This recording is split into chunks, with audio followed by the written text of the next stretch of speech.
Monsieur Mustapha, très bien.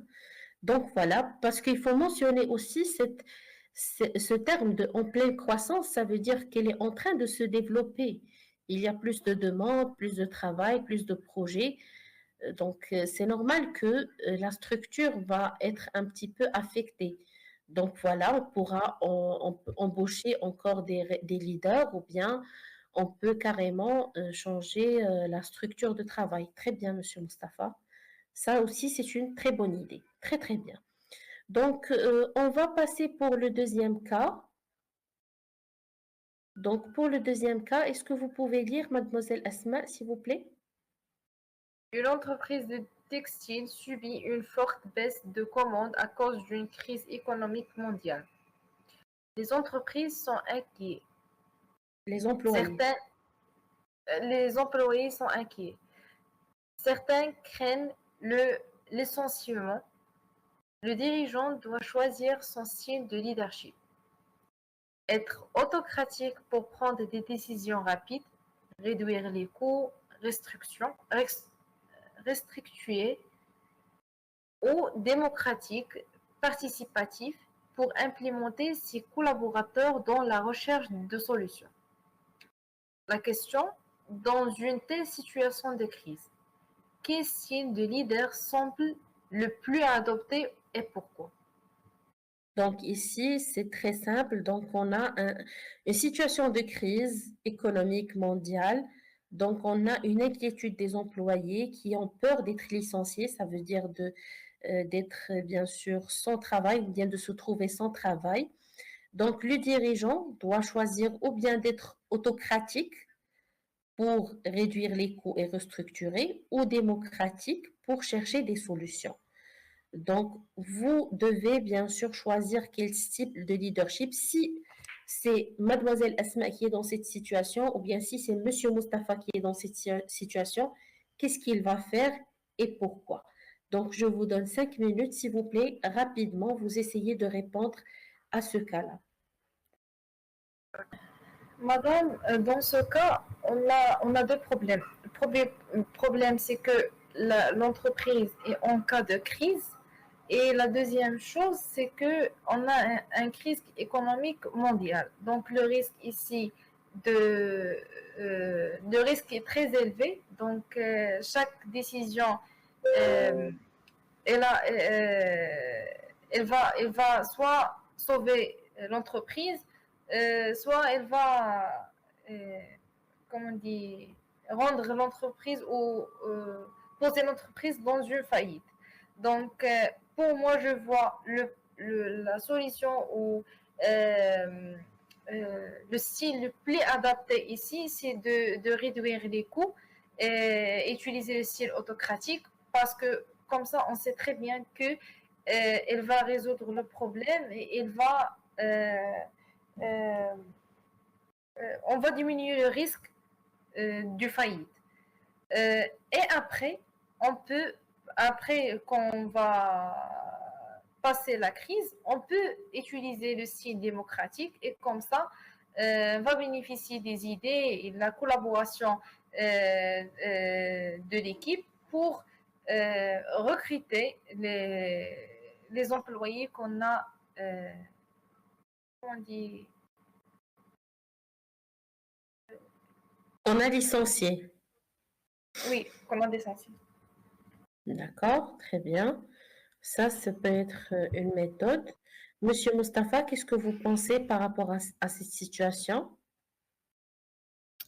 Oui, madame, donc une entreprise de textile, toujours un grand nombre d'ouvriers. Alors le dirigeant doit premièrement réduire le nombre d'ouvriers afin de réduire les coûts et éviter la faillite. Donc le style autocratique est le plus adapté dans cette situation. En revanche, l'entreprise a des ingénieurs, des modélistes, des responsables, des commerciaux, donc le dirigeant, il n'a pas le choix que d'écouter et participer avec eux afin de trouver des solutions rapidement et adéquates. Donc la participation et l'implication des collaborateurs encouragent l'innovation de l'équipe et la recherche des solutions, mais c'est-à-dire, puisqu'on a une crise mondiale, économique mondiale, donc on a besoin de réduire les coûts et cela nécessite un style autocratique. Donc, le dirigeant doit adopter les deux styles. Il doit participer avec, c'est-à-dire avec les responsables afin de trouver des solutions et en même temps le style autocratique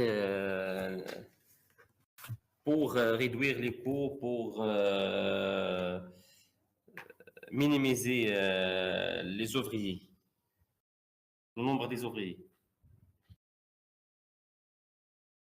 D'accord, donc vous pensez, vous, que voilà, donc il doit adopter le style autocratique. Pourquoi? Pour d'abord réduire les coûts, restructurer, et par la suite, il peut chercher d'autres solutions. C'est ça. D'autres solutions avec collaboration avec c'est-à-dire les responsables et les modélistes pour trouver Voilà. D'accord, très bien. Donc, si on parle un petit peu du style autocratique, c'est un style qui va pouvoir nous donner des résultats rapides, clairs, efficaces.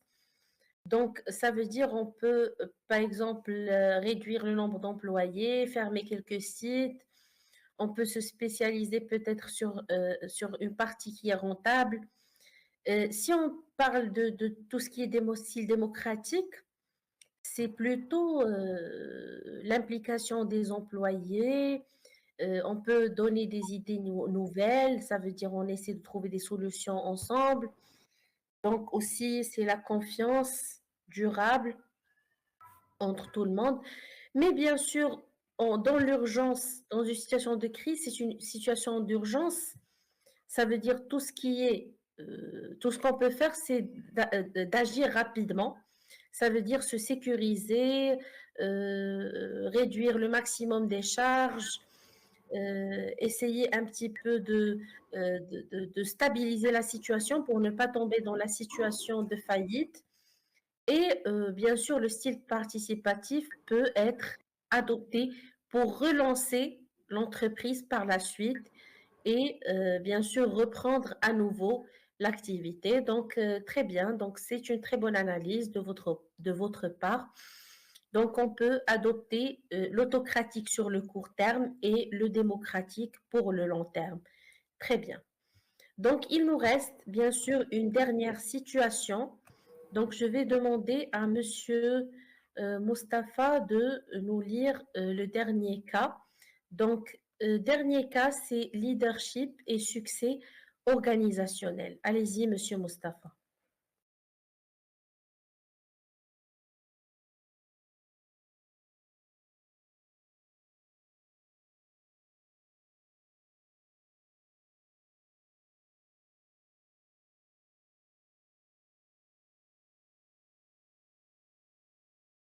Monsieur Mustapha, est-ce que tu peux nous lire? Oui, madame? Est-ce que tu Désolé peux parce nous que lire le dernier cas? d'accord, parce que j'ai perdu la connexion. D'accord. Oui, pas de problème. Leadership, Donc, est-ce que tu...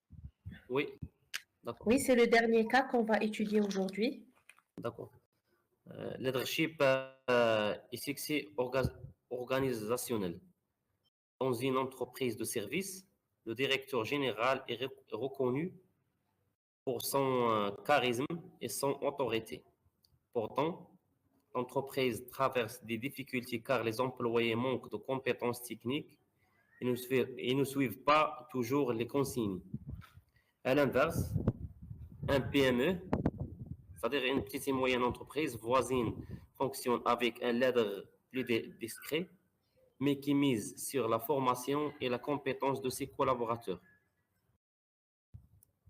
la question, le succès d'une entreprise